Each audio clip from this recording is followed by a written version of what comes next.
വേണ്ട റോഡിന്റെ ചുറ്റും ഒരു ഹെലികോപ്റ്റർ കിടന്ന് പറന്ന് കളിക്കുന്നുണ്ടല്ലോ. എന്തോ ഉണ്ടെന്ന് തോന്നുന്നു കേട്ടോ. It was very fantastic trip.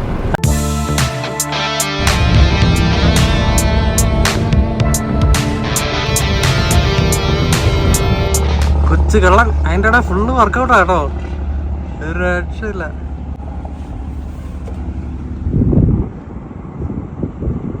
നമ്പറേ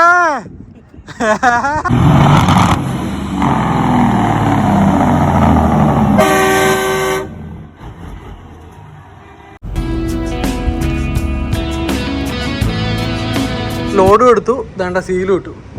നേരെ വണ്ടി എടുത്ത് വിട്ടു പോയേക്കാം. നമുക്ക് ബാർസ്റ്റോളിൽ ഹൗസിൽ നിർത്തിയിട്ട് വേണം ഒരു കാപ്പി എടുക്കാനും പറ്റുവാണ് ഒരു ഷവർ എടുക്കാനും.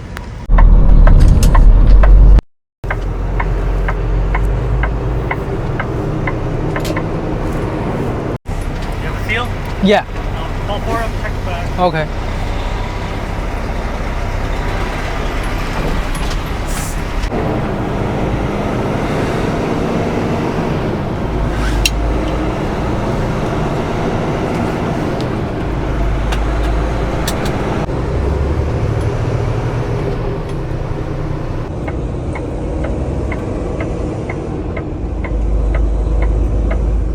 നമുക്ക് 197 കിലോമീറ്റർ ഉണ്ട് ബാർസ്റ്റോയിലേക്ക്. എപ്പോൾ എത്താനാണ്? നല്ല ട്രാഫിക് ആട്ടോ. ലോസ് ആഞ്ചലസിലെ ട്രാഫിക് എന്ന് പറഞ്ഞാൽ നല്ല ട്രാഫിക്കാണ്. ഇതിനെ ബീറ്റ് ചെയ്യാൻ പറ്റുന്ന ഒരു ട്രാഫിക് നമ്മുടെ ടൊറൻറ്റോയ്ക്കേ ഉള്ളൂ.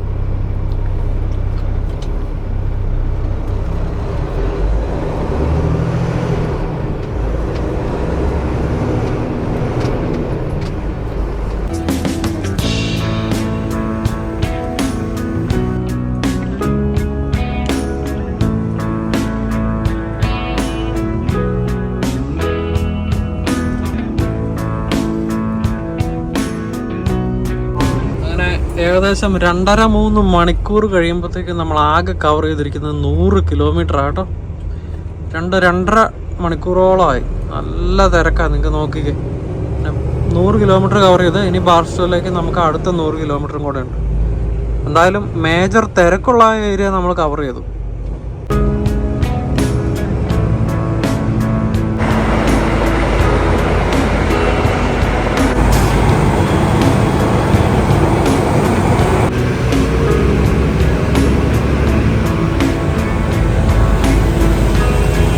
നമ്മുടെ ഒൻറ്റാറിയോ സമയം രാത്രി 11 മണിയായി കേട്ടോ.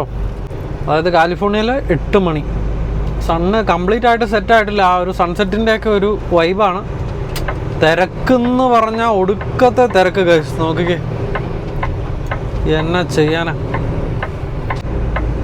നമ്മളിപ്പോൾ ഉള്ളത് കാലിഫോർണിയയിലെ കാജൂൻ പാസ് എന്ന് പറയുന്ന ഒരു സ്ഥലത്താണ്. കാജൂൻ ജംഗ്ഷൻ. നമ്മളിത് നേരത്തെ പല വീഡിയോകളിലും കാണിച്ചിട്ടുണ്ട്. നല്ല രസമുള്ള ഒരു സ്ഥലമാണ്. പക്ഷേ ഇതാണ് ഒറ്റ പ്രശ്നം. ഇതിൻ്റെ മുമ്പിലേക്ക് കുറച്ച് കഴിയുമ്പോഴത്തേക്ക് അവിടെ ഒരു സ്കെയിലുണ്ട്. ആ സ്കെയില് കഴിയുന്നോളം വരെ ഭയങ്കര തിരക്കായിരിക്കും. ഇത് കഴിയുമ്പോൾ ഇവിടുന്ന് നമ്മൾ വിക്ടർവില്ല് ബാർസ്റ്റോ.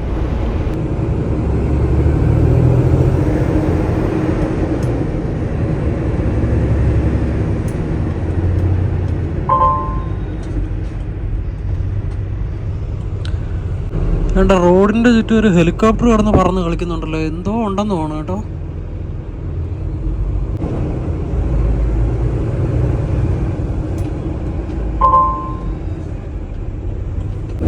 റോട്ടിൽ ഏതാണ്ട് വലിയ അപകടം ഏതാണ്ട് നടന്നിട്ടുണ്ട്. അതുകൊണ്ട് അതിൻ്റെ റെസ്ക്യൂ മിഷൻ ഏതാണ്ടാണ് ഇത്.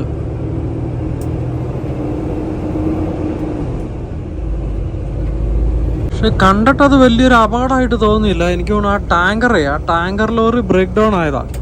അപ്പം റോഡ് വലിയ തിരക്കുള്ള റോഡല്ലേ. അപ്പം അത് വല്ല ഇൻവെസ്റ്റിഗേറ്റ് ചെയ്യാൻ വന്ന പോലീസുകാരുടെ വല്ല ഹെലികോപ്റ്റർ ആയിരുന്നിരിക്കാം.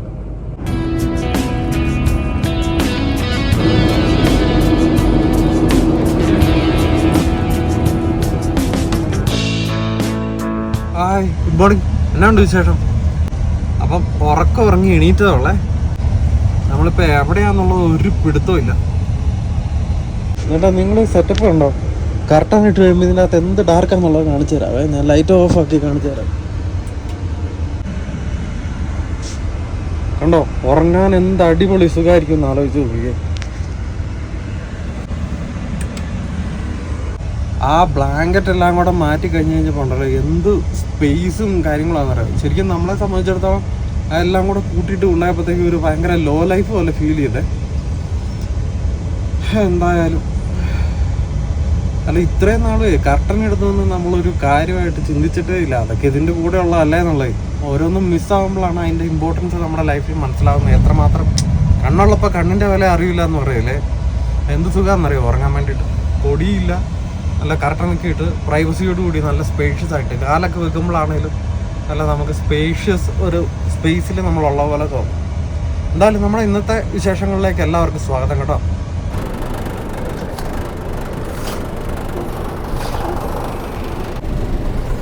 അപ്പോൾ സാർ ഗുഡ് മോർണിംഗ്.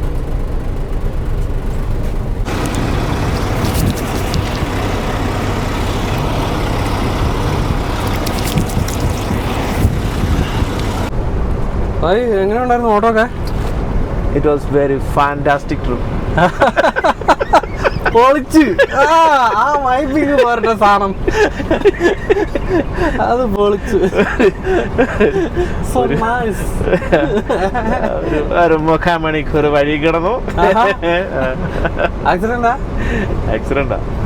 ഇന്നലെ ഉണ്ടല്ലോ ഭായി, നമ്മുടെ കാജൂൻ പാസ് ഇല്ലേ, ഏതാ ആ അതിന്റെ മുകളിൽ കയറി വന്നു കഴിഞ്ഞപ്പോഴത്തേക്കും അവിടെ മറ്റേ ഒരു ഈ ഡബിൾ ടാങ്കർ ഉണ്ടല്ലോ, അത് ബ്രേക്ക് ഡൗൺ ആയിട്ട് അതിനെ ടോ ചെയ്യാൻ വേണ്ടിട്ട് വന്നിട്ട് അവിടെ നിറയെ ട്രാഫിക് ജാം ആയ. പെട്ടെന്ന് തന്നെ മുകളിൽ നിന്ന് ഒരു ഹെലികോപ്റ്റർ സെർച്ച് ലൈറ്റ് ഒക്കെ കിട്ടി. അതായത് സംഭവം ഇൻവെസ്റ്റിഗേറ്റ് ചെയ്യാൻ വേണ്ടിട്ട് അതൊന്ന് നോക്കി കുറച്ചു നേരം അവിടെ കിടന്ന് കറങ്ങി നോക്കിയപ്പോഴത്തേക്ക് അമ്മമാര് ടോയാന്ന് മനസ്സിലായി. ഇപ്പൊ തന്നെ മനസ്സിലായി അതങ്ങ് പോയി. ഞാൻ അതൊരു പ്രാവശ്യം കണ്ടിട്ടുണ്ട്. ഞങ്ങൾ പ്രാവശ്യം ആലപ്പുഴയിൽ വരുമ്പോ ഞാനും ബോബി ബായും കൂടെ വരുമ്പോ നമ്മുടെ ട്രക്ക് ഇറക്കൂലേ, അവിടെ വെച്ച് ഒരു മോർണിംഗ് ഒരു 5 o'clock ആയി കാണാം ഏകദേശം. അപ്പം അവിടെ എന്തോ കിടപ്പുണ്ട്, റോഡിൽ ഇങ്ങനെ കിടപ്പുണ്ട് എന്തോ. ഞാൻ എന്തായാലും എനിക്ക് ലൈറ്റ് വെയിറ്റ് ലോഡായിരുന്നു, ചവിട്ടി സംഭവം കിട്ടി. അതല്ലെങ്കിൽ അതിന്റെ ഇടയ്ക്കോട്ടൊരു ഗ്യാപ്പ് ഉണ്ട്, ഇപ്പുറത്തെ സൈഡിൽ ട്രക്ക് ഷോൾഡറിൽ കിടപ്പുണ്ട്. അപ്പം ഞാൻ ചവിട്ടി കഴിയുമ്പോ അറിയുന്നേ ഈ ട്രക്ക് സർവീസിന് വേണ്ടി ഇവിടെ കിടക്കുവായിരുന്നു, സർവീസ് കോൾ ചെയ്തിട്ട് അവര് കിടക്കുവായിരുന്നു. ഈ ട്രക്കിന്റെ പുറകില് ആമസോണിന്റെ മറ്റേ വാനില്ലേ, അല്ല ഇത് ലൈനിന്റെ അകത്താണോ കിടക്കുന്നത് ഷോൾഡറിലോ? ഈ ട്രക്കോ ഈ ആമസോണിന്റെ വാനോ? അല്ല മറ്റേ ബ്രേക്ക് ഡൗൺ ലൈനില്ല, അവര് മറ്റേ ഇതൊക്കെ വെച്ച് ഷോൾഡറിലൊക്കെ വെച്ചിട്ട് ഷോൾഡറിൽ ഇത് ഇറക്കുവോ, നമ്മുടെ ഇറക്കുമല്ലേ, ഇറക്കത്തില്ല. അപ്പം ഞാൻ നല്ല ചവിട്ടി കിട്ടി. ബോബി ബായിക്ക് ശരിക്കും പറഞ്ഞാൽ പുള്ളിക്ക് ശരീരത്തിൽ നല്ല വേദനയൊക്കെ ഉണ്ട്, കാരണം നമ്മൾ അതിന്റെ ചവിട്ടേ വിട്ടത്. കാരണം എന്തോ കിടപ്പുണ്ടെന്ന് നമുക്കറിയാലോ. ആർക്ക്? നമ്മുടെ കൂടെ കിടന്ന ആൾക്ക്, പുറകില് മറ്റേ സ്ലീപ്പറിൽ കിടന്ന ആള് ബോബി. പുള്ളി നമ്മുടെ അടുത്ത് ഡൽഹി വർക്ക് ചെയ്തിട്ടുള്ള നഴ്സായിട്ട് വർക്ക് ചെയ്തിട്ടുള്ള ടീമാണ്. അപ്പം ഞാൻ ചവിട്ടി കഴിഞ്ഞ ഉടനെ പുള്ളി താഴെ വീണോ? പുള്ളി താഴെ വീണില്ല, പക്ഷെ ഇവിടെ വന്ന് അടിച്ചിട്ടേ ഇവിടെ ഈ നടുവിനൊക്കെ ഇച്ചിരി വേദനയും കാര്യങ്ങളൊക്കെ ആയിരുന്നു. ശരിയല്ല, അത്യാവശ്യം നന്നായിട്ടുണ്ടായിരുന്നു. ഒരു 3-4 ആഴ്ചയോളം നിന്നു. എന്നിട്ട് ഞാൻ അവിടെ ചെന്നപ്പോഴാണ് ശരി കാണുന്നത്. സംഭവം എന്താന്ന് വെച്ചാല് ഈ ആമസോൺ വാനി വന്ന് അവനൊരു ആഫ്രിക്കനായിരുന്നു. അവൻ ഉറങ്ങിപ്പോയത് എന്താണോ, അവൻ പോയിട്ട് ഈ ഷോൾഡറിൽ കിടന്ന വണ്ടിക്ക് ഇടിച്ചിട്ട് മൊത്തം തകർന്ന് റോഡിന് ക്രോസ് ആയിട്ട് ഇങ്ങനെ കിടക്കുക. അപ്പം ഇതിന്റെ ഇടയ്ക്ക് ഒരു ഗ്യാപ്പ് ഉണ്ട്, ഈ ഷോൾഡറിൽ കിടക്കുന്ന ട്രക്കിനും ആമസോണിന്റെ വണ്ടിക്കും ഈ ആമസോണിന്റെ ഇടയ്ക്ക് ഒരു ഗ്യാപ്പ് ഉണ്ട്. അപ്പം ഞാൻ ചവിട്ടി കിട്ടിയില്ല, ആ ഗ്യാപ്പിൽ കൂടെ കയറി പോകുള്ളൂ, കാരണം നമുക്ക് കാണത്തില്ല, ഇരുട്ടാണ്, നേരം വെളുത്തു വരുന്നേ ഉള്ളൂ. നോക്കുമ്പം ഈ ഡ്രൈവർ കിടക്കുന്ന അവിടെയാ. ഡ്രൈവർ അവിടെ കിടക്കുക റോഡില്, ഹൈവേ. അപ്പൊ ഞാൻ എന്നേലും പോകുന്നുണ്ട്, ഉരുണ്ടാണല്ലോ അല്ല, അതുപോലെ പറ്റിയവന്, അവന് ഹെഡ് ഇഞ്ചുറി ഉണ്ട്, അവന് തീരെ പയ്യ അവന്. അപ്പം സംഭവം അപ്പം നടന്നിട്ടേ ഉള്ളൂ. അപ്പൊ ഞാൻ നോക്കുമ്പോ പുറകിൽ ഒരു പീറ്റർ ബെൽറ്റ് പാഞ്ഞു വരുന്നുണ്ട്. അപ്പൊ എന്റെ കാരണം ഇത് എനിക്കിട്ട് തട്ടു എന്നുള്ളതാ. നമ്മള് നിർത്തിയിട്ടേക്കുക. എന്നാണല്ലോ അവന് ചവിട്ടിയിട്ട് കിട്ടിയില്ല, അവൻ ഇപ്പുറത്തെ ഷോൾഡറിൽ വന്ന് എന്റെ ഒപ്പം നിന്നു. അപ്പൊ ഉറപ്പല്ലേ, കാരണം ചവിട്ടി കിട്ടിയില്ല. പെട്ടെന്ന് തന്നെ ഞാൻ 911 വിളിച്ചു കഴിഞ്ഞപ്പോ നിങ്ങളിപ്പോ ഈ ഹെലികോപ്റ്ററിന്റെ കാര്യം പറഞ്ഞപ്പോ എനിക്ക് ഓർമ്മ വന്നേ. വിളിച്ചു, അപ്പോഴേക്കും അവിടുന്ന് വണ്ടികളൊക്കെ വന്നു, ആംബുലൻസ് കാര്യങ്ങളൊക്കെ വന്നു. ഇവര് ഈ സംഭവം ഈ ആമസോണിന്റെ വാൻ അവർ ചുമ്മാ തട്ടി റോഡിന് പുറത്തേക്ക് ഇട്ടു. അപ്പൊ തന്നെ ആംബുലൻസ് വന്നു, അവനെ എടുത്തോണ്ട് പോയി. അപ്പൊ ഞാൻ നോക്കുമ്പോ മുകളില് ഹെലികോപ്റ്റർ വന്നിട്ട് അവര് വീക്ഷിക്കുവാണ് കാര്യങ്ങൾ, ഇൻ കേസ് അങ്ങനെ. കാരണം ആ ഒരു ഭാഗത്ത് അല്ലാതെ ഇച്ചിരി പാടല്ലേ, റോഡെല്ലാം ബ്ലോക്ക് ചെയ്ത് അവര് ഈ മറ്റേ ഹെലികോപ്റ്റർ ഒന്ന് കുറച്ച് നേരം കറങ്ങിയിട്ട് പിന്നെ അങ്ങ് പോയി. അപ്പൊ ഞാൻ വിചാരിച്ചു അവിടുത്തെ ഒരു ഫെസിലിറ്റിയും കാര്യങ്ങളും എന്നാ സംഭവം. കാരണം ഒരു എന്തെങ്കിലും ഒരു പ്രശ്നം ഉണ്ടായി കഴിഞ്ഞാൽ ഹെലികോപ്റ്റർ വരുന്ന അത്ര ഫാസ്റ്റ് ആയിട്ട് വേറെ എങ്ങും ആക്സസ് ചെയ്യാൻ പറ്റും. അതെ നമുക്ക് അന്നൊന്ന് ഓർത്തിരിക്കുന്നു ചവിട്ടി കിട്ടില്ല, ഞാൻ ആ ഗ്യാപ്പിൽ കൂടെ കയറി പോകും. അത് കഴിഞ്ഞ് അല്ല, ഈ മനുഷ്യനെ നമ്മൾ ശ്രദ്ധിക്കുകയില്ല വെച്ചാൽ, കാരണം ഈ രണ്ട് വലിയ വണ്ടികൾ അവിടെ കിടക്കുമ്പോ നമ്മളെ ഗ്യാപ്പിൽ കൂടെ പോകാനല്ലേ ശ്രദ്ധിക്കുള്ളൂ. കാരണം ഇവന്റെ നിലത്ത് കിടക്കുവാണെങ്കിൽ ഇവന്റെ മേത്ത് ഈ വിസിബിലിറ്റി ജാക്കറ്റ് ഒന്നും ഇല്ലാത്തതുകൊണ്ട് നമ്മൾ അവിടെ ഒരു സാധനം ഉള്ളത് ശ്രദ്ധിക്കുകയല്ല. അതെ, ഇത് പുറകിലാ ഇടിച്ചം കയറിയ ടയറിന്റെ അവിടെ വരെ എത്തി, ഇടിച്ചു കയറിയിട്ട് ഈ വാനേ. അയ്യോ, അത് പക്ഷെ ഞാൻ അത് കഴിഞ്ഞിട്ട് അത് നമ്മുടെ വേറെ മലയാളി കമ്പനിയിലെ ട്രക്കായിരുന്നു. അപ്പം ഞാൻ എന്റെ ഓണറോട് ഞാൻ ചോദിച്ചു, അപ്പൊ അവൻ രക്ഷപ്പെട്ടെന്ന് പറഞ്ഞു. നമുക്ക് അപ്പൊ തന്നെ, കാരണം ഹെഡ് ഇഞ്ചുറി അല്ലേ, അവൻ രക്ഷപ്പെട്ടെന്ന് പറഞ്ഞു. അവന്റെ ഭാഗ്യം. അതെ, സത്യം സത്യം. പുറകിപ്പോയതോ ബ്രേക്ക് പോയതോ എന്തോ ആവാട്ടോ, നമുക്കറിയില്ല അത്.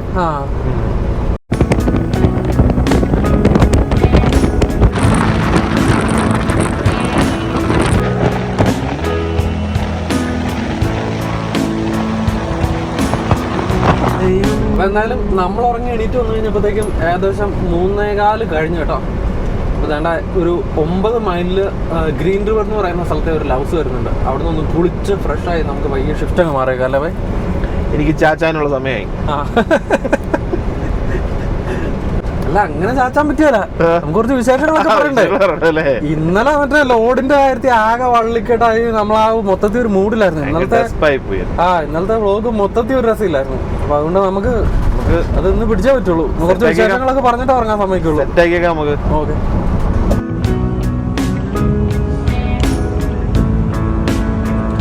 വയോമിങ്ങിന്റെ പ്രകൃതി സൗന്ദര്യം വേണ്ട കിട്ടില്ലമായിട്ടാണ് കൊണ്ടുവന്നോണ്ടിരിക്കുന്നത് കേട്ടോ. എന്ത് രസമായി റോക്ക് ഫോർമേഷൻ നോക്കിക്ക്.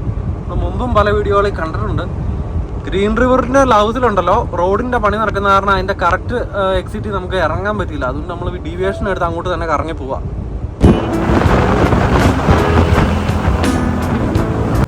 ഈ എക്സിറ്റ് ആട്ടോ 89.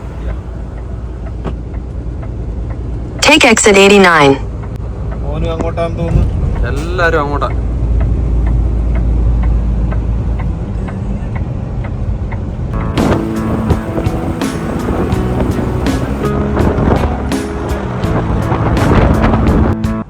അതെ അതെ, ആ ട്രക്കിനെ ഫോളോ ചെയ്താണ്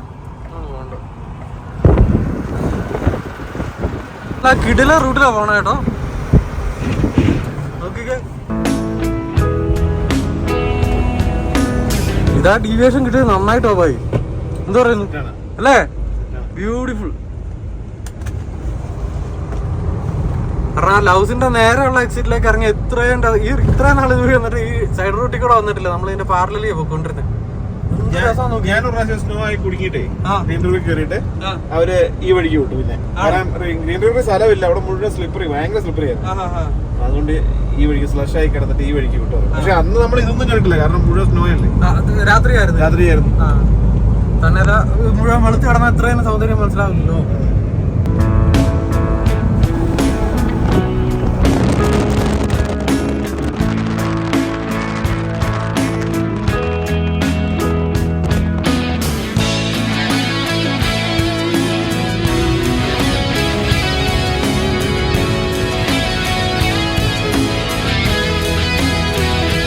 അപ്പോൾ എന്തായാലും നമ്മൾ ഗ്രീൻ റിവറിലെ ലൗസിലെത്തി. പോയി ഷവറൊക്കെ എടുത്തിട്ട് ഫ്രഷ് ആയിട്ട് വരാം.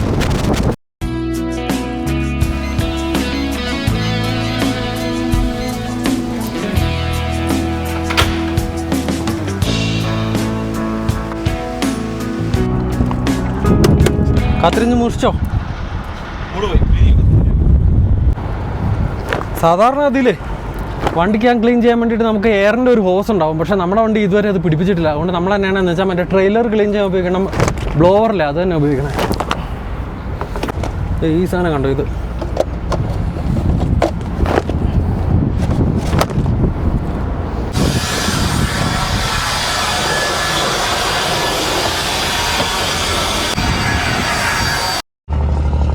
കൊച്ചു കള്ളൻ. അതിൻ്റെ ഇടയിൽ ഫുള്ള് വർക്കൗട്ടാ കേട്ടോ, ഒരു രക്ഷയില്ല.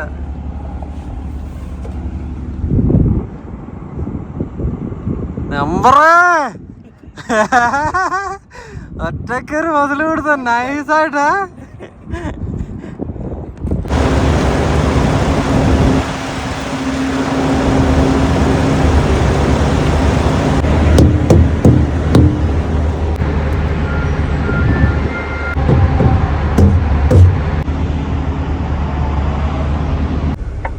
കൺസ്ട്രക്ഷൻ നടക്കുന്നോണ്ട് ഡീറ്റൂർ ഇട്ട് കിടക്കുക കേട്ടോ.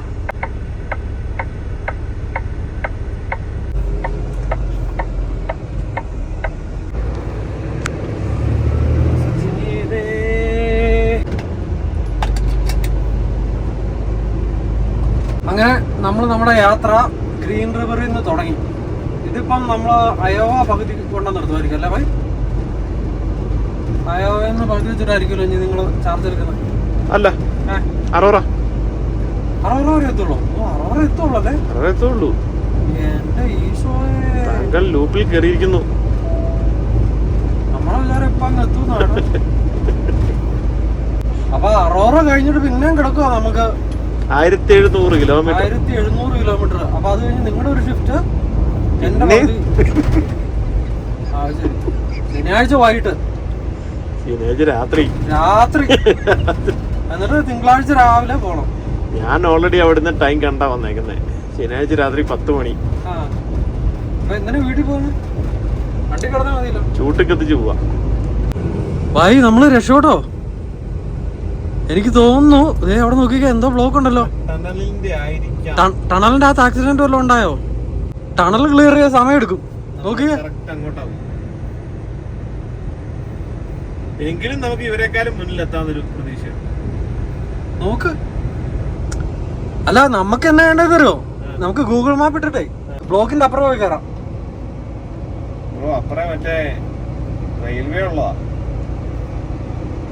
റെയിൽവേ ഉണ്ടെന്നും പറഞ്ഞോട്ട് ഇപ്പൊ എന്നാ? വേറെ വഴിയുണ്ട് കേട്ടോ ബ്രോ. വഴി പിടിച്ചോ. ആ സ്റ്റോപ്പിന്റെ ഇവിടെ നേരെ മുന്നോട്ട് പോയാൽ മതി. അവിടെ ഒരു എക്സോണിന്റെ പമ്പുണ്ട്. ആ പമ്പ് വഴി നേരെ മുന്നോട്ട് പോകുന്നു. ഒന്ന് പറഞ്ഞു തരണേ. ടണലിന്റെ ഇപ്പുറം കയറുന്നത് മണ്ടത്തര. ടണലിന്റെ അപ്പുറം കയറാം നമുക്ക്. 80 കയറുന്നുണ്ട്, പക്ഷെ ഒരു ഇച്ചിരി ഓഫ് റോഡ് പോലത്തെ ഉണ്ട്. നമുക്ക് ബുദ്ധി കാരണം ഉണ്ടല്ലോ, നമ്മൾ ഇപ്പുറം കയറി. കാരണം ടണൽ ക്ലിയർ ചെയ്യാൻ ഒത്തിരി, ചിലപ്പോ ഒരു ദിവസമൊക്കെ എടുത്തു. 1-2 ദിവസം ടണല് കാരണം മനുഷ്യന് സമാധാനം ഇല്ല. അതെ.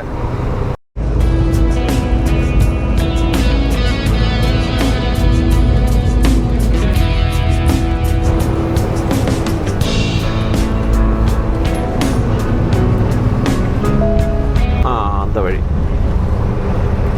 കുറച്ചൊക്കെ ചെന്ന് കഴിയുമ്പോൾ ഒരു ഓഫ് റോഡ് പോലെയാണ് കാണിക്കുന്നേ.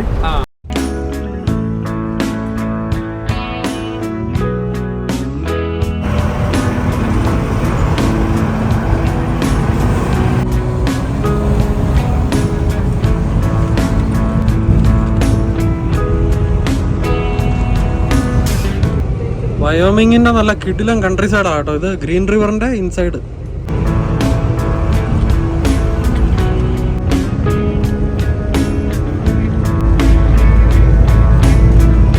ബ്രോ, നമ്മളിപ്പോ അവിടെ നമ്മൾ കഴിഞ്ഞ സ്ഥലത്തെ വീടിന്റെ അവിടെ നമ്മൾ AC പോലെ കണ്ടില്ലേ?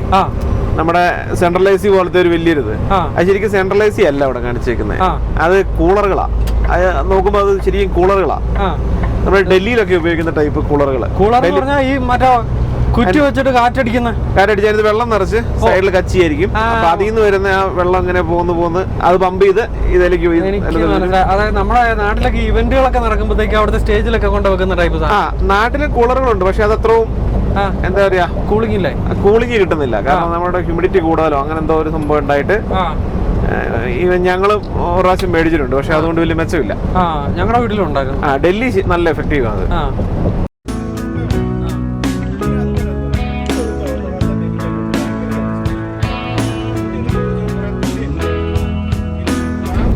ബ്രോ, വിശേഷങ്ങൾ എന്താ ബ്രോ? അങ്ങനെ പോവാണ്. പഴയ കമ്പനിയിലെ കൂട്ടുകാരൊക്കെ അവിടെ തന്നെയാണോ? പഴയ കമ്പനിയില് ഇപ്പൊ ആൽപ്പയിലാണെങ്കിൽ അവര് റോബിൻ അന്ന് എന്റെ കൂടെ 2 ട്രക്കൊക്കെ ഉണ്ടായിരുന്ന. അത് കഴിഞ്ഞ് അതവൻ ഡിസ്പോസ് ചെയ്ത് കുറെ ഓടി കഴിഞ്ഞപ്പോ ഇപ്പൊ വേറെ 2 ട്രക്ക് എടുത്തു. പിന്നെ റോബിൻ അവിടെ തന്നെ ഉണ്ട്. പിന്നെ പിജോഷ് നമ്മുടെ കൂടെ കൊണ്ടുവന്ന പിജോഷ്, പുള്ളി ഒരു ട്രക്ക് എടുത്തു. പിന്നെ കണ്ണൻ ഉണ്ടായിരുന്നു. കണ്ണൻ ഇപ്പം അവിടുന്ന് പോയി വേറെ കമ്പനി കയറി. പിന്നെ ദീപു എന്റെ ചൈൽഡ്ഹുഡ് ഫ്രണ്ട് അരവിന്ദന്റെ ചേച്ചിയുടെ മോനാ. അവനും ഞങ്ങളുടെ പ്രോപ്പർ പ്ലേസാ. ശരിക്കും ദീപു ആദ്യം വർക്ക് ചെയ്ത് മാൻറ്റോൾ എന്ന് പറഞ്ഞൊരു കമ്പനിയിലാണ്. മാൻറ്റോളി 10-12,000 ട്രക്കുള്ള ഒരു വലിയ കമ്പനിയാണ്. നോർത്ത് വേ ഏരിയ. അപ്പം അവൻ അന്ന് ഇൻസ്റ്റയിലൊക്കെ ഫോട്ടോ ഇട്ടേക്കുന്നുണ്ട്. നമ്മളതിനെ ഓർത്തിട്ട് നമുക്ക് ഇതൊന്നും ഒരു ബുദ്ധിമുട്ടല്ലാന്ന്. റോഡ് കാണത്തേ ഇല്ല, മഞ്ഞ് മാത്രം ഇതിങ്ങനെ പോകുന്നു. അപ്പൊ അന്നൊക്കെ മനസ്സിലാക്കി ഇവിടെ മുള്ളംപന്നി ഉണ്ടെന്ന്. ട്രാൻസ് കാനഡ അന്ന് മനസ്സിലാക്കി നമ്മുടെ ഇവിടെ മുള്ളംപന്നി ഉണ്ടെന്ന്. ഒരു ദിവസം ഫോട്ടോ ഇട്ടേക്കുന്നു. മുള്ളംപന്നി പീലി വന്നിട്ട് ടയറിനെ അടിച്ചിട്ട് മുൾക്കിരീടൊക്കെ ആയി ടയറ് ടയറ് അങ്ങനെ ഇരിക്കുന്ന ഒരു ഫോട്ടോ ഇട്ടേക്കുന്നു. അപ്പം അത് ദീപു ഇവിടെ കയറി. ദീപൊക്കെ എപ്പോഴും ഇവിടെ ഉണ്ട്. പിന്നെ ഞങ്ങൾ അന്നുണ്ടായിരുന്ന ജെയിംസ്, ജയരാജ്, ഫ്ലമിന്, ഫിലിപ്പ്, കുറെ പേരുണ്ടായിരുന്നു. അവരെല്ലാരും ഇപ്പം നേരത്തെ പറഞ്ഞ ബോബി ബായി, സുബി, കുറെ പേര് വേറെ ഓരോ വഴിക്കൊക്കെ പോയി. ചിലര് അത് വേറെ പ്രൊഫഷനിലേക്ക് പോയി. കുറച്ചൊരു സ്റ്റേ ഉണ്ട്. പിന്നെ സിംഗിളൊക്കെ പോകേണ്ടവരായിരിക്കും കൂടുതലും പോകുന്നത്, വേറെ പോകുന്നതൊക്കെ. എല്ലാരും തന്നെ ഉണ്ട്, എല്ലാവരുമായിട്ട് കോണ്ടാക്ട് ഉണ്ട് നമുക്ക്. ബായി എന്തായാലും ഓണർ ഓപ്പറേറ്റർ ആയിരുന്നല്ലോ. ഈ കുറച്ച് നാള് ഓണർ ഓപ്പറേറ്റർ ആയിരുന്നു, കുറച്ച് നാളിപ്പോ ഡ്രൈവിംഗ് മാത്രമായിട്ടുണ്ട്. ബായിയുടെ അതിന്റെ ഒരു കമ്പാരിസൺ ഒന്ന് പറയാമോ? ഡ്രൈവർ ആയിരിക്കുന്നതാണോ ഓണർ ഓപ്പറേറ്റർ ആയിരിക്കുന്നതാണോ നല്ലത്? അല്ലെ മറ്റൊരു രീതി പറഞ്ഞു കഴിഞ്ഞാൽ ഇനിയിപ്പോ ബായി ഒരു ട്രക്ക് എടുക്കാനുള്ള സാധ്യത ഉണ്ടായിരിക്കും? തീർച്ചയായിട്ടും ഉണ്ട്, തീർച്ചയായിട്ടും ഉണ്ട്. ഓക്കെ, ഞാൻ ട്രക്ക് എടുത്താലോ ഞാൻ ഇതൊക്കെ ചിന്തിച്ചു തുടങ്ങുന്ന സമയം ഇപ്പം എടുക്കണമെന്നുണ്ട്. കാരണം നമുക്ക് നല്ലൊരു ഓട്ടോ ഇപ്പം നമ്മൾ കയറുന്ന കമ്പനി തന്നെ ഇടാനാണെങ്കിൽ അത് നല്ലൊരു ലേബറൊന്നും അധികം കിട്ടാത്ത കാര്യം. ഇപ്പൊ യൂഷ്വലി ഇപ്പം വരുമ്പോ ഞാൻ പറഞ്ഞല്ലോ, നമ്മളിപ്പോ ഒരു 2 ട്രക്ക് ഇട്ടേക്കുന്ന ഒരു കമ്പനി ആണെങ്കിൽ, അതൊരു ചെറിയ കമ്പനി ആണെങ്കിൽ തീർച്ചയായിട്ടും ഓണർ ഓപ്പറേറ്റേഴ്സ് ആയിരിക്കും ലാസ്റ്റ് പ്രിഫറൻസ് ലോഡിനും കാര്യങ്ങൾക്കും ഉള്ള. ഫസ്റ്റ് കമ്പനി ട്രക്കുകൾക്ക് ലോഡൊക്കെ പോകും, ലോഡ് പോകത്തുള്ളൂ. ഈവൻ ആൽപൈനൊന്നും അങ്ങനെ അല്ലായിരുന്നു കേട്ടോ. യൂഷ്വലി അങ്ങനെ ചെയ്യുന്നത്. പക്ഷെ ആൽപൈനൊക്കെ നമുക്ക് കറക്റ്റ് സമയത്ത് ലോഡും കാര്യങ്ങളൊക്കെ ആയിരുന്നു. അപ്പം നമുക്ക് അങ്ങനെ കഷ്ടപ്പെട്ടുകൊണ്ട് അതിനുള്ളൊരു മെച്ചമുണ്ട്. അതാണ് അതിന്റെ പ്രധാന കാരണം. എന്തൊക്കെയാണല്ലോ നമ്മൾ ഈ ടൈം റോഡിലാണ്. ഇപ്പൊ 5 days 6 days, ചിലപ്പോൾ ഇതിനു വേണ്ടി ചിലപ്പോൾ ഒരു ദിവസം കൂടെ ചിലപ്പോൾ മാസത്തിൽ 1 ചെലവഴിക്കേണ്ടി വരും. പക്ഷെ അതിനുള്ളൊരു മെച്ചം ഉണ്ടെങ്കിൽ അതല്ലേ നല്ലത്. നമ്മൾ ഈ ഏൺ ചെയ്യുന്നതിന് മുമ്പിൽ കൂടെ കുറച്ചും കൂടെ നമുക്ക് അതിന്റെ കൂട്ടത്തിൽ കിട്ടുമെങ്കിൽ നമ്മള് അതിൽ സാറ്റിസ്ഫൈഡ് ആവും. വണ്ടി എടുത്തു കഴിഞ്ഞാലേ നമ്മൾ സാറ്റിസ്ഫൈഡ് ആവും. അപ്പൊ അങ്ങനെ വണ്ടി എടുക്കുവാണെങ്കിൽ കാലിഫോർണിയ ഓടാനാണോ ടെക്സാസ് ഓടാനാണോ? അത് ഡിപ്പെൻസ് ആണ്. എനിക്ക് തോന്നുന്നു കുറച്ചുകൂടെ റണ്ണ് നല്ലത് ടെക്സസ് തന്നെയാണ്. ഈ കാലിഫോർണിയ പോകുന്ന പോലെ അത്ര കുന്നും മലയൊന്നും ടെക്സസ് ഇല്ല. അത് കൂടാതെ മൈലൊന്നും അടിച്ചു കയറുമല്ലോ. മൈൽ നമുക്ക് അടിച്ചു കയറാം. നമ്മൾ പോയിട്ട് ഈ പറഞ്ഞ മാത്രക്ക് വരാം. അത് മെയിനായിട്ട് മിക്കവാറും ലൈറ്റ് ലോഡ് ആയിരിക്കും. പിന്നെ റോഡ് നല്ലതാണ്, കുറച്ച് കുന്നും മലയില്ലാത്തതുകൊണ്ട് ടെക്സസിന്റെ റോഡ് നല്ലതാണ്. അപ്പൊ ആളുകൾ കൂടുതലും പിന്നെ എന്താന്ന് വെച്ചാൽ ടെക്സസ് ഓടാനാണെങ്കിൽ നമുക്ക് ഇച്ചിരി പഴക്കമുള്ള വണ്ടിയാണെങ്കിലും കുഴപ്പമില്ല. കാലിഫോർണിയ അതെ കാരണം ഈ കുന്നുമല ഇല്ലാത്തതുകൊണ്ട് തന്നെ ലൈറ്റ് ലോഡും കുന്നുമല അല്ലാത്ത ലോഡും വരുന്നുണ്ട് കേട്ടോ. കൂടുതലും അതൊക്കെ വരുന്നത്. പറഞ്ഞ പോലെ മൗണ്ടൻസ് ഇല്ലാത്തതുകൊണ്ട് തീർച്ചയായിട്ടും അതൊരു നമുക്കൊരു നമ്മുടെ എഞ്ചിൻ കിടന്ന് വലിക്കണം. വലിയെന്ന് പറഞ്ഞാൽ ഒരു ടെമ്പറേച്ചർ കയറിയിട്ട് അങ്ങ് ഹീറ്റിന്റെ റീഫർ ലോഡുകളൊക്കെയാണെങ്കിൽ പറയോടെ വേണ്ട. അപ്പൊ അത് വെച്ച് നോക്കുമ്പോൾ ടെക്സസ് ആണ് കുറച്ചുകൂടെ ബെറ്റർ. ഇപ്പൊ ഒരു ഓണർ ഓപ്പറേറ്റർ ആയിട്ട് ചിന്തിക്കുന്ന ടെക്സസ് ആയിരിക്കും ബെറ്റർ നമുക്ക്. കാരണം നമ്മുടെ വണ്ടിയെ നമ്മൾ സേഫ് ആക്കുവാണല്ലോ.